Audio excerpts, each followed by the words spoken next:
کہ اس بات کو ہر ایک آسانی سے قبول نہ کرے میری بات تو دوسرے رخ سے پہچانو. کام تو کام، اعضاء اور جوارح، ہاتھ پاؤں بھی اتنے بلند ہو گئے. آزاد آدمی کا اگر کوئی ہاتھ کاٹ لے تو وہ آزاد آدمی اپنے ہاتھ کا بدلہ لے گا اپنی حیثیت کے اعتبار سے. لیکن کسی کے غلام کا ہاتھ کوئی کاٹے، توجہ، میں ایک بہت بلندی کی طرف ذہن کو آپ کو موڑ رہا ہوں. قانون شریعت کا کیا ہے؟ غلام کا ہاتھ اگر کوئی کاٹے تو غلام نہیں بدلہ لے گا، غلام نہیں بدلہ لے گا، آقا بدلہ لے گا. سماج میں نہیں کہا جائے گا کہ غلام کا ہاتھ کٹ گیا، سب کہیں گے آقا کا ہاتھ کٹ گیا. کیا کتنی بلندی ملتی ہے سپردگی میں. اب راز سمجھ میں آیا کہ کنکریاں نبی مار رہا ہے، لیکن قرآن میں اللہ اعلان کر رہا ہے کہ یہ آپ نے کنکریاں نہیں ماری ہیں، لیکن اللہ رحمہ، یہ تو کنکریاں اللہ نے ماری ہیں. صلوات پڑھیے محمد اور آل محمد.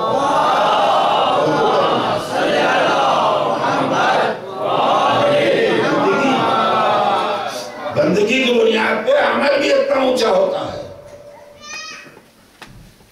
وہ کب آیا تھا کنکریاں مارنے کے لیے،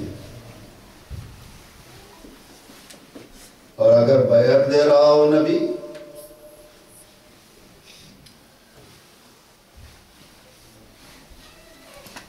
تو قدرت آواز دے گی ید اللہ فوق ایدیہم. یہ نبی کے ہاتھ نہیں ہے، اللہ کے ہاتھ ہے. صلوات علیہ محمد اور آل محمد پر.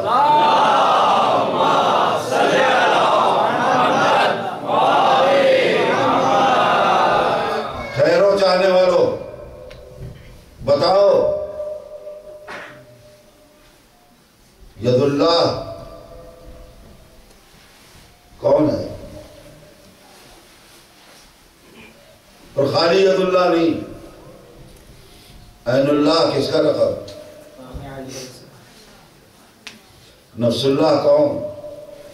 لسان اللہ کون؟ جی نعرہ بلند کیجئے، مگر میری بات سن لیجئے پہلے، اس کے بعد اگر ہمت ہو تو نعرہ بلند کیجئے گا. یہ بتائیے جس کے عقیدے میں یہ ہے کہ اللہ کے لیے جسم کا تصور کفر ہے نا؟ ہمارے عقیدے میں اللہ کے لیے جسم کا تصور کفر ہے.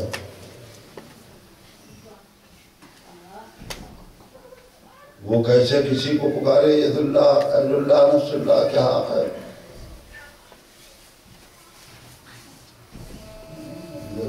میں نے کہا ہمت ہو تو نعرہ لگا لینا.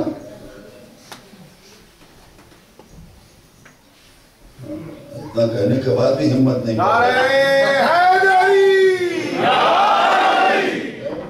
یہ کیا بات ہوئی؟ اب آپ بتائیے، میں آپ سے پوچھ رہا ہوں، مولا ہی بیٹھے تھوڑی دیر کے لیے برداشت کر لے میری بات کو، نتیجے تک پہنچاؤں گا میں. صلوات پڑھی محمد اور آل محمد.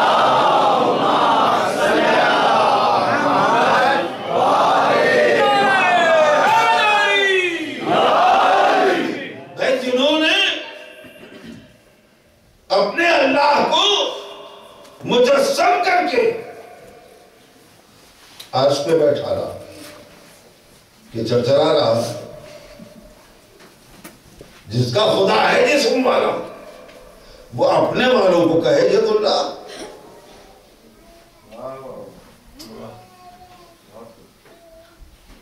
جس کا خدا کام رکھتا ہے جہنم میں ڈال سکتا ہے، اس کے ہاتھ بھی ہوں گے تو وہ اپنے والوں کو کہتے ہیں کہ یہ ہے ید اللہ، یہ ہے عین اللہ۔ وہ قوم، وہ فرقہ جس کے ہاں خدا کے لیے جسم کا تصور بھی کرنا کفر ہے، وہ کیا حق رکھتا ہے کہ کسی کو ید اللہ پکارے، کسی کو لسان اللہ پکارے؟ کیا حق ہے ہمیں؟ خدا کی قسم بڑی نازک اور بہت مشکل منزل تھی۔ ہمارے ہاں تصور بھی خدا کے لیے جسم کا کفر ہے۔ ہم نے بھی پکارا اور جن کا تصور تھا انہوں نے بھی ید اللہ پکارا تو ہمارے مولا کو، اپنے والوں کو نہیں پکارا۔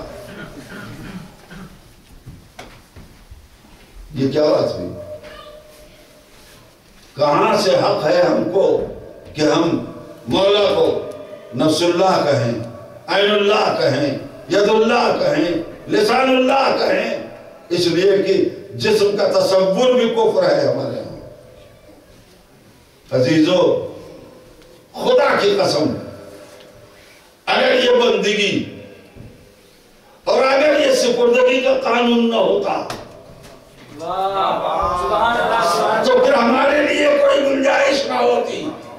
اس سپردگی کے قانون نے بتایا کہ جب غلام اپنے کو آقا کے حوالے کر دیتا ہے تو غلام کے ہاتھ بھی آقا کے ہاتھ بن جاتے ہیں، اور جس نے بندگی کا حق ادا کر لیا اسی کو ید اللہ پکارا گیا، اسی کو عین اللہ پکارا گیا، اسی کو نفس اللہ پکارا گیا۔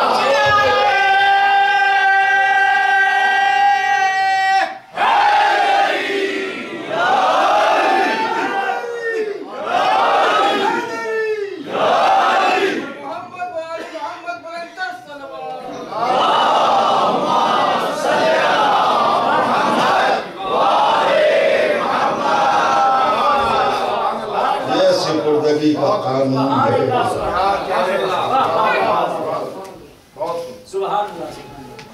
ایک اور صلوات پڑھیے محمد اور آل محمد پر قائم۔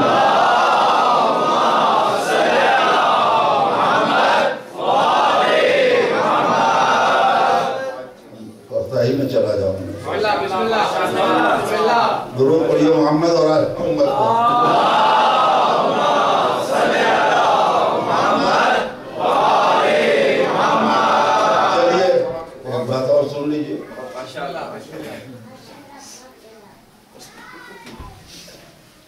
یہ جو قرآن نے کہا ید اللہ فوق ایدیہم،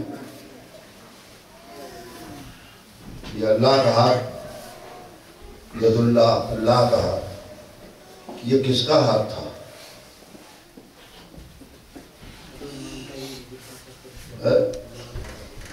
یہ کون بیعت دے رہا تھا؟ نبی نا، تحت شجرہ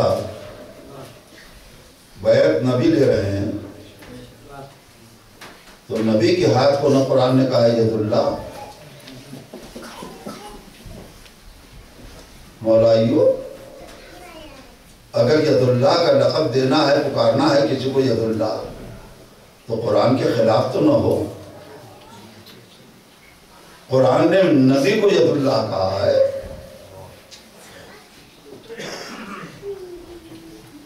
قرآن نے پیغمبر کے ہاتھ کو ید اللہ کہا ہے،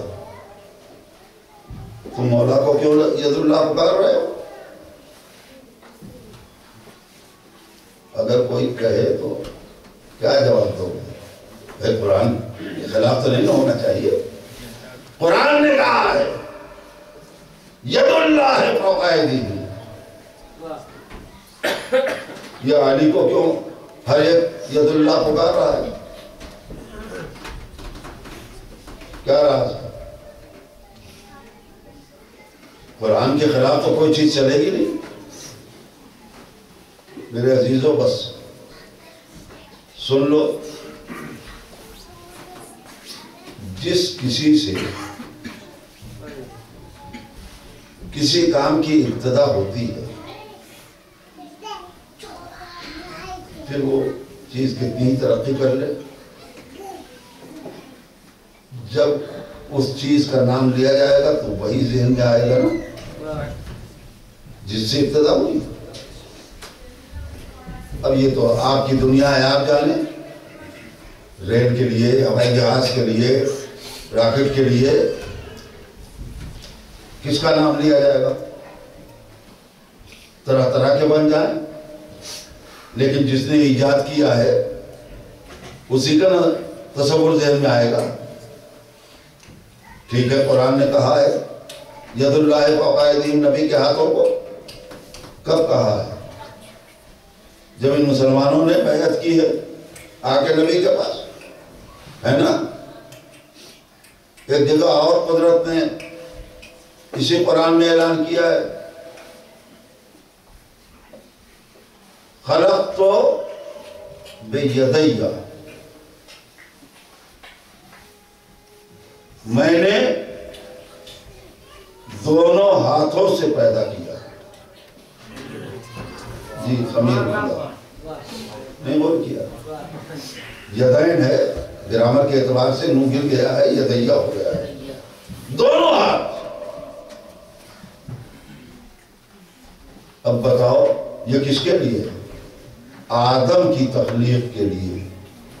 قدرت نے اعلان کیا کہ آدم کا خمیر میں نے اپنے دونوں ہاتھوں سے گوندھا، آدم کا خمیر میں نے اپنے دونوں ہاتھوں سے گوندھا۔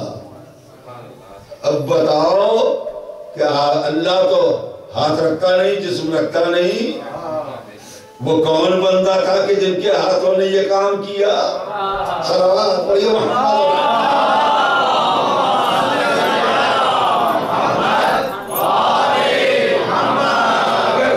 اور کوئی تمہارے پاس تو بتاؤ، لے آؤ، اور نہیں تو کون بتائے اس وقت تھا کون؟ تو جس نے گوندا ہے پھر اسی کو حق ہے کہ وہ اعلان کرے کہ خمر تو خمیر آدم 40 صباحاً، 40 دن تک میں نے آدم کا خمیر گوندا۔ یہ کون ہے؟ یہ میرا مولا علی ابن ابی طالب۔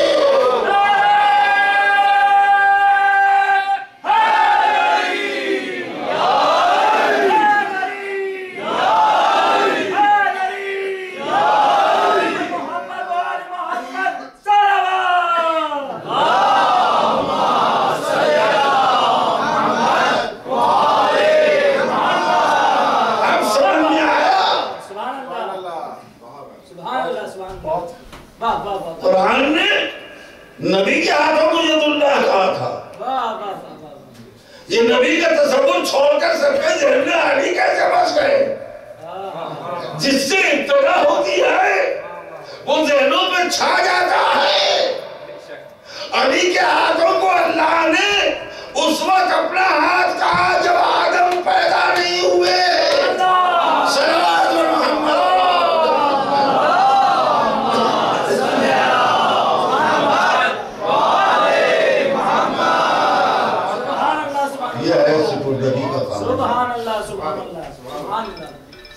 میرے عزیزوں، وقت بہت گزر چکا، فخر کاہے پر ہے؟ عبد بن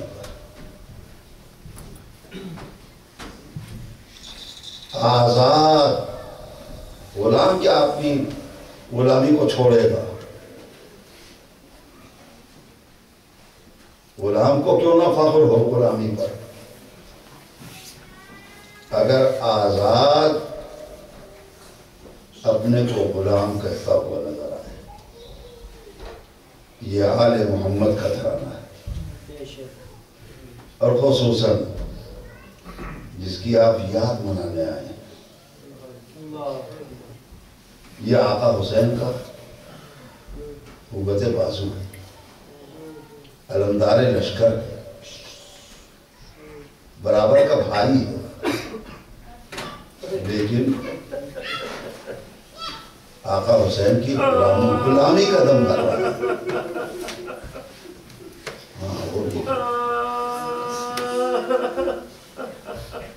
آقا حسین کی غلامی کا دم کر رہا ہے۔ وقت میں گنجائش نہیں رہ گئی کہ میں سرکار وفا کے سلسلے میں کچھ زیادہ عرض کر سکوں۔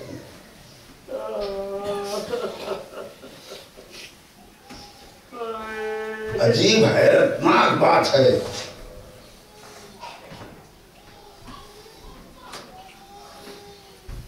ہم سب سرکار وفا کے لقب سے پکارتے ہیں نا،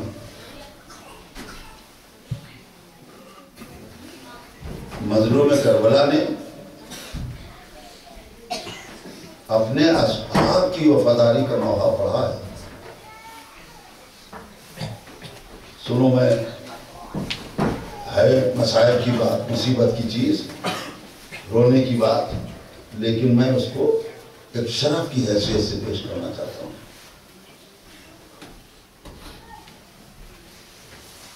اصحاب کی وفاداری کا نوحہ پڑھا ہے، سنا ہے؟ میں نے شاید ذکر کیا تھا کہ اپنے اصحاب کی لاش پر مظلوم کربلا نے فریاد کی ہے، نوحہ پڑھا ہے، واللہ ما وجدت اصحابا اوفا من اصحابی، خدا کی قسم میں نے اپنے اصحاب سے زیادہ وفادار کسی کے ساتھی نہیں پائے۔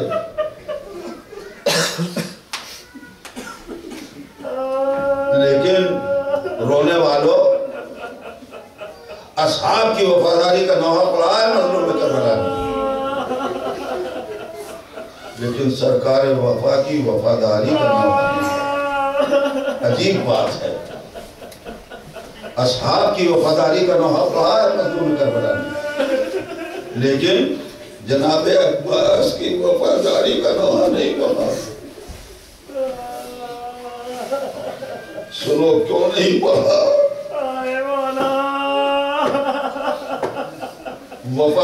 وفاداری غلامی سے جڑی ہوئی ہے نا، وفا غلام کے ساتھ کیا نفس کی بلندی ہے۔ عباس کے نفس کی بلندی ہے کہ آقا حسین کی غلامی کا دم کر رہے ہیں، اور آقا کی فکر کی بلندی یہ ہے کہ اگر میں نے عباس کی وفاداری کا نوحہ پڑھا تو میری زبان سے عباس کی غلامی کی تائید ہو جائے گی۔ عباس میرا غلام نہیں ہے، میرا بھائی ہے، قوت بازو ہے، جب عباس چلانے میں گئے تو آپ آمادہ ہو گئے، بس دو تین جملے سنیے، زیادہ نہیں پڑھ سکتے۔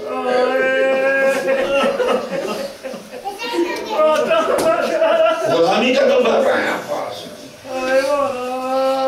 وفا کا جوہر دکھا رہے ہیں، مگر یہ آقا حسین کی احتیاط ہے کہ انہوں نے سرکار وفا کی وفا کا نوحہ نہیں پڑھا۔ اگر نوحہ پڑھا، اصحاب کی وفا کا نوحہ پڑھا، جب سرکار وفا کی لاش پہ گئے تو نوحہ بدل دیا۔ الان انکسر ظہری، بھیا تمہارے مرنے میں کمر توڑ دی۔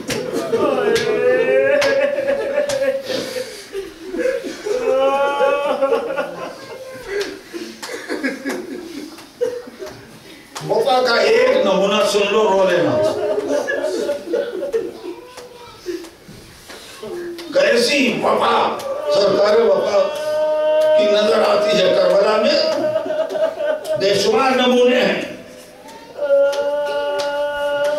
ان میں سے ایک نمونہ سنا ہے، سرکار وفا کو اجازت نہیں مل رہی تھی، کسی طرح سے جیسے بھی اجازت لی، اور جب اجازت مل گئی تو خیمے میں آئے سیدانیوں سے رخصت ہوئے۔ ہر ایک کی ڈھارس ہے پاس،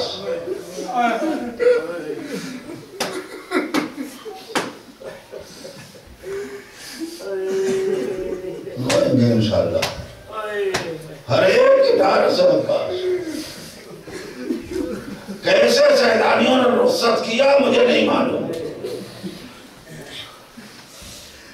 ہاں جب آخر میں ثانیہ زہرا نے اجازت دے دی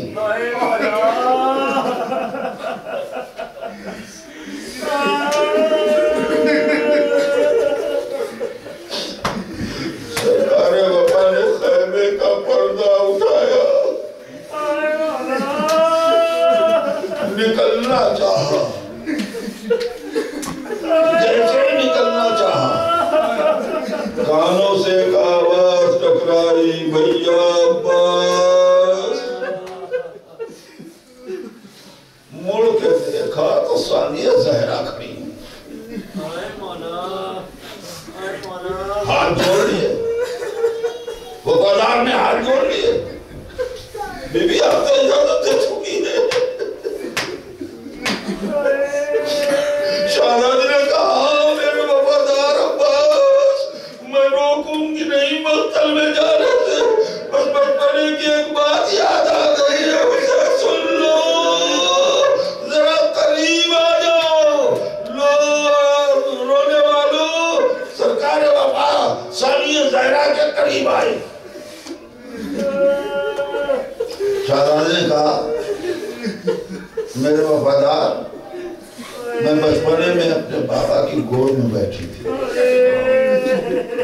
میرا بابا میرے بازو چومتا تھا اور روتا جاتا تھا بازو چومتا تھا اور روتا جاتا تھا میں نے طلب سے پوچھا تھا بابا رونے کا سبب کیا ہے میرے بابا نے کہا تھا ایک دن وہ آئے گا میری زینب تیرے بازوؤں میں دشمن رسی باندھیں گے میں سوچا کرتی تھی کہ جس کا عباس جیسا غیرتدار بھائی ہو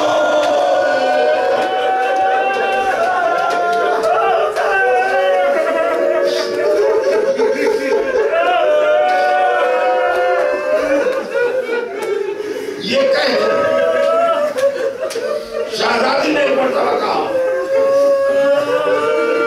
جاؤ میرے وفادار خدا حافظ اب مجھے یقین آ گیا کہ وہ وقت قریب ہے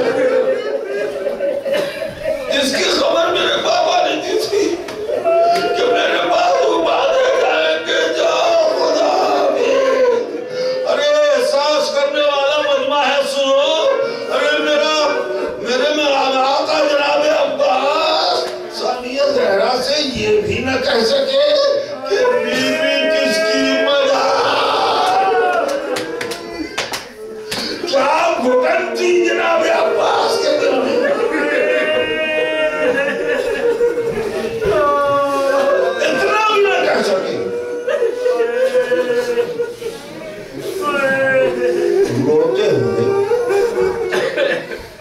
روتے ہوئے چلے تصور بھلائے گا میرے عزیز روتے ہوئے سرکار وفا خیمے سے برآمد ہوئی پردہ اٹھایا خیمے کا خیمے سے نکلنے لگے اب میرا یقین یہ کہتا ہے رونے والوں کہ عباس کو جواب تو نہ دے سکے لیکن عباس کی وفا نے پکار کر عباس سے کہا ہوگا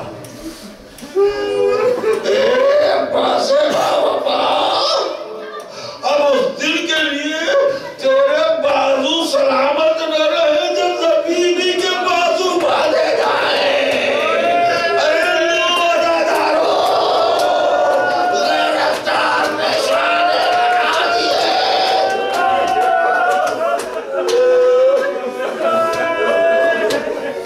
آئے ہولندار کا ماتم کر دوں خدا تم کو سلامت رکھے تمہارے بازوؤں کی قوت کو باقی رکھے تم سقائے سکینہ کا ماتم کر لینا دل کھول کر آقا نے بازو کٹا دیے اس دن یہ بازو سلامت نہ رہے جو بیوی کے